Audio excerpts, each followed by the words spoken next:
Question 10. Most projects are awarded on a competitive bidding basis.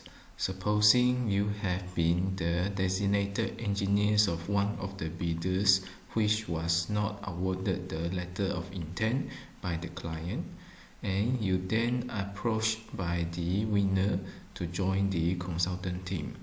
Should you accept the second appointment? If yes, describe the situations which might be seen as conflict of interest.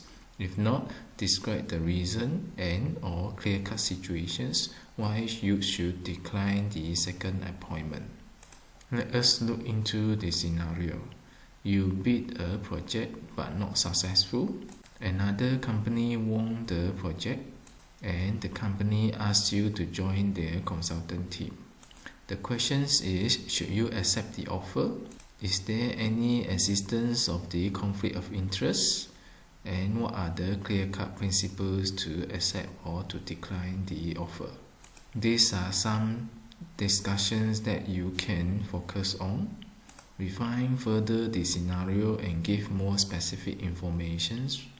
You are obviously not involved with the bidding by the company that won the project. Maybe you need to give some descriptions of the mechanism of the award of the project. Are you bidding the project while servicing the current employer? What is the relationship with your current employer after you have unsuccessfully bid the project? Will the relationship end or still persist?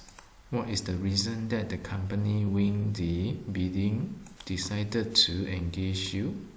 Are they lacking of capacity or expertise? Or is purely the needs of the human resources? Or even are they due to the removal of the current engineer? And you may also need to discuss the principles of accepting or declining. You might need to give some information regarding your situations and the necessity to accept the invitations. Consider the current employment. You should have complete the duty and the responsibility to the current employer.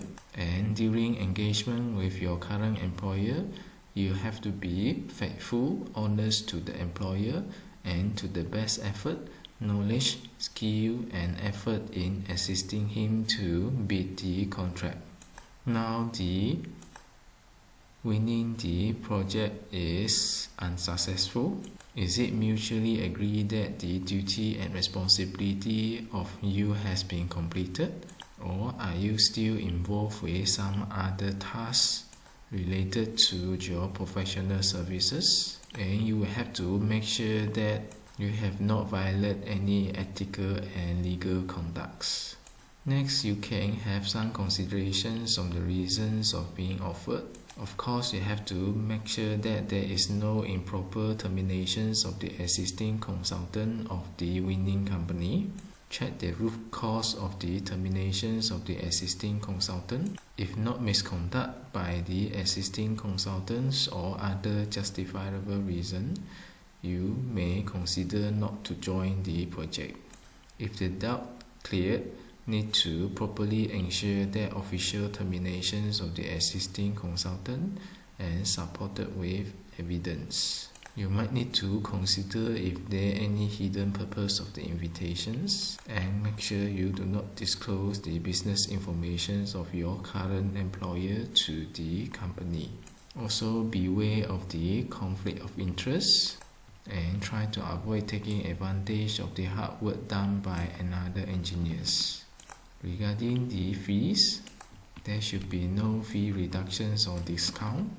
You shouldn't be in the positions of slashing the fee resulting another engineer loses his appointment. And theoretically, the scale of fee should be as per recommended by BEM. And next, you have to consider the responsibility and the authority side. Do you have the right to review, redesign, use and not to apply the original design by the existing engineer? The responsibility will then be transferred to you when you have decided to accept the offer, and you need to take full account of your design. Therefore, you have to be diligent. You might need to check also the scope of work, whether you are competent. You might need to consult and aware of the coverage of the job scope to be made with the winners, as your job scope may differ from your existing employer. You have to make sure you are fully competent before you decided with that engagement. These are the considerations when you decided to accept the offer. Of course, you can choose not to accept the appointment. If you choose to answer in terms of the not accepting the appointment, probably you have to disclose the information regarding your relationship with your current employer and probably give some descriptions of your situations. And do you really need to accept this kind of invitations?